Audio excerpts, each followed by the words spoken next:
तो दुनिया में सबसे डिफिकल्ट चीज होती है स्काई डाइविंग, और स्काई डाइविंग से भी ज्यादा डिफिकल्ट हम सभी को लगता है किसी भी जॉब इंटरव्यू के सवालों का जवाब देना। सबसे डिफिकल्ट सवाल होता है tell me something about yourself. तो इस सवाल का जवाब प्रॉपर्ली कैसे दें, एक परफेक्ट आंसर कैसे दिया जाए, आज इस वीडियो में मैं आपको बताऊंगा।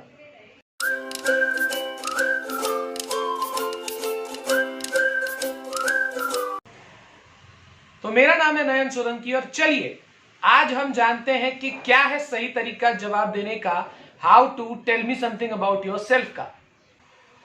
आपको ये वीडियो अच्छी लगे तो नीचे दिए हुए लाल बटन को सब्सक्राइब जरूर कर देना, क्योंकि इस चैनल पर हम करियर रिलेटेड वीडियोस डालेंगे, इंटरव्यूज रिलेटेड वीडियोस डालेंगे और कौन सी कंपनी किस तरह से इंटरव्यू लेती है, इन सभी की बारीक से बारीक डिटेल्स हम आपके साथ शेयर करेंगे।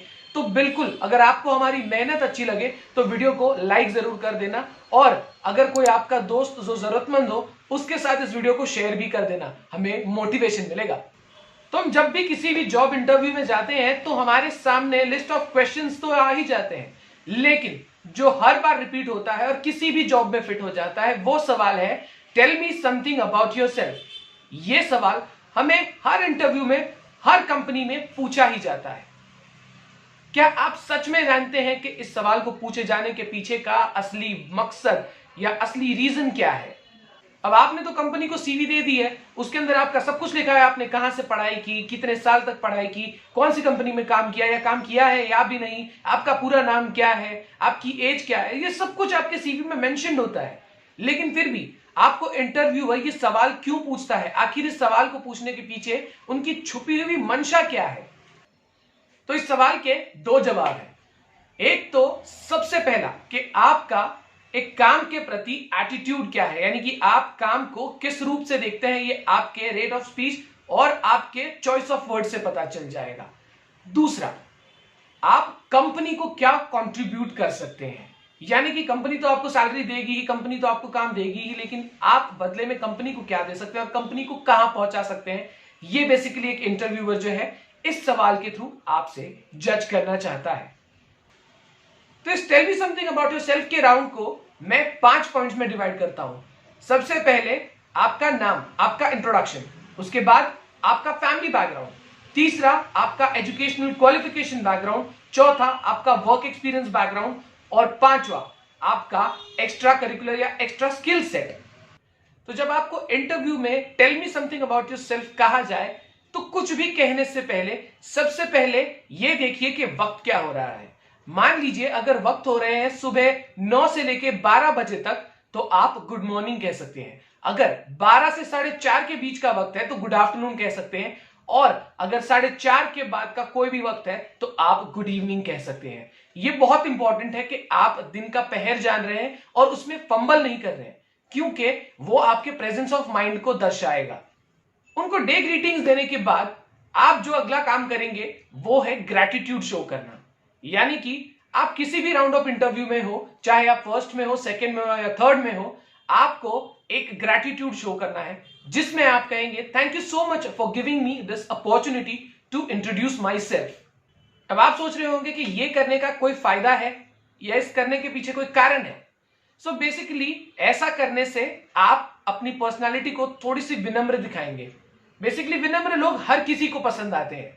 So here you stand the chance कि आप सामने वाले इंटरव्यू और अपने बीच में कुछ एडिशनल टाइम पीरियड ला लें, जहां पे आपको नर्वसनेस है या कुछ है तो उस वक्त दूर कर सकते हैं और आपको थोड़ा सा एक्स्ट्रा टाइम, कुछ एक्स्ट्रा सेकेंड्स मिल जाएंगे। तो ग्रीटिंग्स और ग्रैटिट्यूड के बाद आप शुरू कर सकते हैं अपना introduction with your own name. अब याद रखिए, जब भी आप अपना नाम बताएं तो अपना पूरा नाम विथ प्राइड बताएं।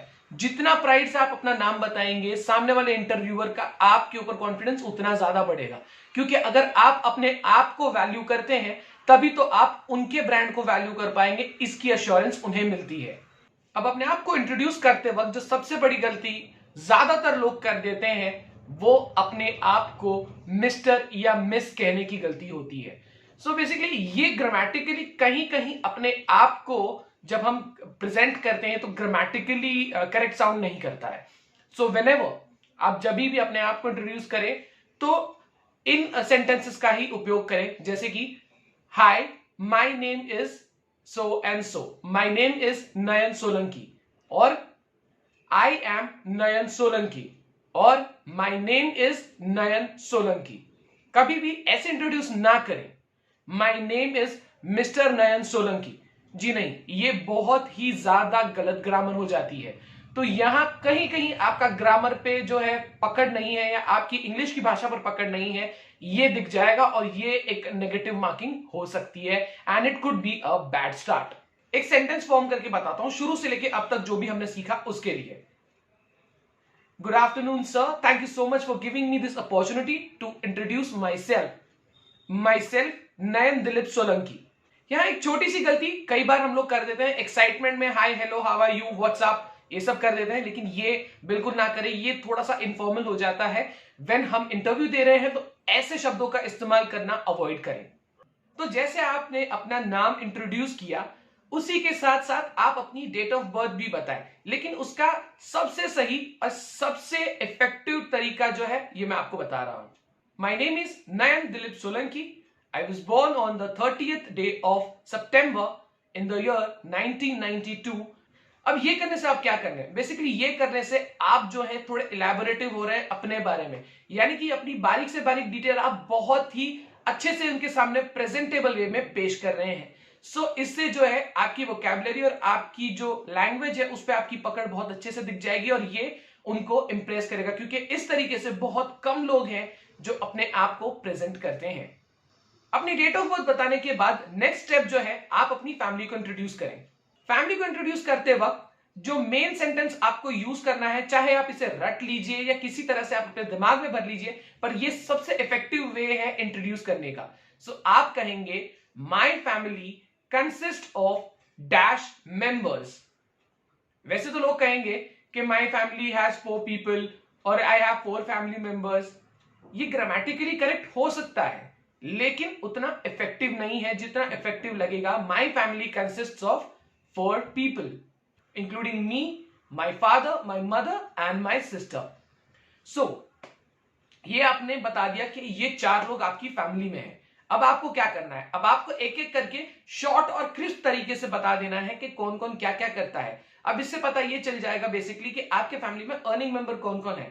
आपके अलावा अगर आपको ये जॉब मिल जाती है तो आप और आपके डैड जो है वो अर्निंग मेंबर है, या आप या आपके डैड और आपके सिस्टर, या चारों जो भी है, जैसा भी है आपके फैमिली में चीजें हैं वैसे आप उसको बता सकते हैं। सो फॉर एग्जाम्पल आई से my family consist of 4 people, that is my self, my mother, my father and my sister. My father is a self working businessman, my mother is a home maker, my sister she is a graduate. ऐसा करके आप अपनी family के बारे में बता सकते हैं। अपनी फैमिली को अच्छे से इंट्रोड्यूस करने के बाद अगला स्टेप जो आपको लेना है वो बेसिकली आपका एजुकेशनल क्वालिफिकेशन बैकग्राउंड। जी हां, आपने सही सुना, नॉट ओनली एजुकेशनल क्वालिफिकेशन, आपको बताना है एजुकेशनल क्वालिफिकेशन बैकग्राउंड।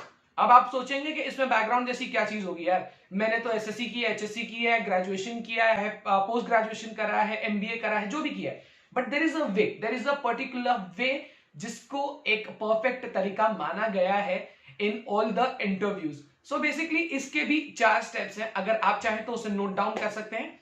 सबसे पहले आपको बताना है आपने कौन सी डिग्री की है, उसके बाद आपको बताना है आपने वो डिग्री कौन से साल में की है, उसके बाद आपको बताना है कि आपने ये डिग्री कहां से करी है, और ये यूनिवर्सिटी या ये कॉलेज या ये स्कूल कहां पर सिचुएटेड है। सो फॉर एग्जाम्पल अगर आप इसको लेना चाहें तो कैसे कहेंगे? I completed my SSC in the year 2008 from St. Xavier's High School, which is situated in Mumbai. तो आपने क्या कवर किया? सबसे पहले आपने कवर किया आपने कौन सी डिग्री करी है, उसके बाद आपने कौन से साल में करी है, उसके बाद ये कहां से करी है और ये इंस्टीट्यूट कहां पर है। तो जैसे मैंने आपको एग्जांपल दिया अबाउट एसएससी, वैसे ही आप एचएससी, ग्रेजुएशन, एमबीए या आपने कोई भी एक्स्ट्रा कोर्स या कोई भी चीज करी है उसके बारे में आप सेम फॉर्मेट में बता सकते हैं। अगर आपने कोई प्रोजेक्ट्स करे हैं जो आपके लिए एक मैटर ऑफ प्राइड है, जिसके लिए आपको सर्टिफिकेट्स मिले हैं या अवार्ड्स मिले हैं, तो ये भी आप जरूर मेंशन करें, that is an additional benefit. So after आपने अपनी जो एजुकेशन क्वालिफिकेशन है वो इलैबोरेट करके बता दी, next comes is your work experience. तो वर्क एक्सपीरियंस भी आपको कुछ इसी तरह से बताना है। आपके मन में सबसे पहला ये सवाल होगा कि सर मैंने तो बहुत सारा काम किया, मैं कहां से शुरू करूं? क्या मैं सबसे पुरानी वाली कंपनी से शुरू करूं या सबसे नए वाले कंपनी से शुरू करूं? तो आपने कई लोगों को कहते हुए सुना होगा कि Baba start from the very latest one, क्योंकि वही सबसे ज्यादा मैटर करता है, पुराने वाले को कोई बहुत ज्यादा पूछता नहीं है। तो ऐसा बिल्कुल भी नहीं है। आपका हर एक वर्क एक्सपीरियंस मायने रखता है, इसीलिए तो वो आपके रिज्यूमे पर है। मेरी पर्सनल एडवाइस, अभी तक तो मैं यही फॉलो करता है और मेरे लिए ये चीज सक्सेसफुल रही है ऑलमोस्ट हर जगह जहां जहां मैंने इंटरव्यू दिया है। शुरू कीजिए अपने सबसे पहले एक्सपीरियंस के साथ। जो भी जॉब आपने सबसे पहले की थी या जो भी जॉब सबसे पुरानी आपके सीवी पर दिख रही है उससे शुरू कीजिए। बेसिकली आप वहां पे शुरू करेंगे, I worked in so and so organisation as so and so, यानी कि सबसे पहले आप बताएंगे कि भाई मैंने इस पर्टिकुलर ऑर्गेनाइजेशन में काम किया था सो एंड सो पोजीशन पे, from the year so and so to the year so and so. एक कोई भी ऑर्गेनाइजेशन में जहां आपने मान लीजिए बिजनेस डेवलपमेंट मैनेजर का काम किया हो, so I worked in so and so organisation as a BDM या as a business development manager from the year so and so to the year so and so, wherein my job role was, जहां पर मेरा काम था। अब यहां पे आपको करना है आपके उस पर्टिकुलर वर्क के बारे में डिस्क्राइब। आप बताओगे कि आपका ये काम था और मैंने ये काम किया एंड आई एंजॉयड वर्किंग। उसके बाद before you could jump on your next experience, आपको रीजन देना है कि आपने उस कंपनी के साथ अपना टेन्योर क्यों खत्म किया। कोई पर्टिकुलर रीजन है, कोई ग्रोथ रीजन था या कंपनी शटडाउन हो गई, जो कोई भी रीजन है, एक वैलिड रीजन जो जिसके डॉक्यूमेंट्स आपके पास हो, उस प्रकार का रीजन आप जरूर जोड़ दें। वैसे ही कंटिन्यू कीजिए अगले ऑर्गेनाइजेशन और अगले until your last organisation. Step number 5। अब जो स्टेप नंबर 5 है ये पर्टिकुलरली कहीं स्टैंड अलोन नहीं करता है, इसको आपको स्मार्टली आपके इंट्रोडक्शन के अंदर ही इंकलकेट करना होगा। जब आप अपने जॉब एक्सपीरियंस या एजुकेशनल क्वालिफिकेशन के बारे में बताएंगे तभी ही आपको अपने उस पर्टिकुलर एडिशनल स्किल सेट के बारे में भी बताना है, चाहे फिर वो आपने कोडिंग सीखी है या फिर आपने कोई मल्टी लैंग्वेज सीखी है, जर्मन, फ्रेंच, इटालियन, कोई भी, क्योंकि आज की डेट में ये लैंग्वेजेस बहुत इंपॉर्टेंट है when you go for job और आपको भीड़ से अलग दिखना है। तो ये एडिशनल फीचर्स, ये एडिशनल स्किल सेट्स जो है आपको कोई भी जॉब आसानी से दिलाने में बहुत ज्यादा हेल्प करेंगी। I am pretty much sure कि अगर आप ये पांचों के 5 स्टेप्स अपने tell me something about yourself में इंक्लूड करते हैं तो आपको वो नौबत नहीं आएगी जहां पर आपको एक एडिशनल पैराग्राफ दे दिया जाए to talk about 1 minute, 2 minute, 3 minute जो दिया जाता है। जो सबसे बड़ा डर होता है किसी भी इंटरव्यू में लोगों का, क्योंकि इंग्लिश जो होती है हमारी फर्स्ट लैंग्वेज नहीं होती और हमें उसी से डर लगता है और उसी में हम ज्यादातर मिस्टेक्स करते हैं। तो वो चीज अवॉइड करनी है तो इन 5 स्टेप्स को जैसे मैंने बताया वैसे ही एलैबोरेट करके बताएंगे तो आपको ये एडिशनल क्वेश्चन नहीं पूछा जाएगा कि talk about on a topic for 1 और 2 मिनट। और फिर भी अगर मान लीजिए बताते हैं तो इसके बारे में भी एक बहुत सिंपल सा सोल्यूशन है। आप शुरू कीजिए किसी भी टॉपिक से और धीरे धीरे उस टॉपिक को स्टोरी टेलिंग करते हुए ले आइए उस टॉपिक के बारे में जिसके बारे में आप सबसे ज्यादा जानते हैं।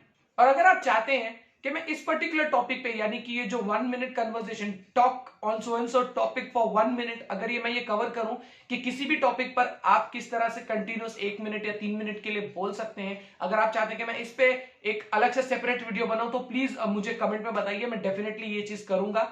अगर आपको अभी तक ये मेरी वीडियो अच्छी लगी है और आपने यहां तक के देख लिया है और आप थोड़े से भी मोटिवेटेड हो या आपको थोड़ा फायदा लगा है तो इसे जरूर अपने फ्रेंड्स के साथ शेयर कीजिएगा। नीचे दिख रहे लाइक बटन को दबाइएगा, सब्सक्राइब बटन को दबा दीजिए और बेल आइकन को भी दबा दीजिए। ये हमें मोटिवेशन तो देगा ही लेकिन आपको देगा एक मौका to know all about the career in 1 go. तो अगर आप करियर रिलेटेड या आपकी स्टडी रिलेटेड चीजें जानना चाहते हैं, एजुकेशन के द्वार खोलना चाहते हैं तो प्लीज अभी सब्सक्राइब कर दीजिए। आज के लिए सिर्फ इतना ही, मिलेंगे अगले वीडियो में, तब तक के लिए टेक केयर, स्टे सेफ।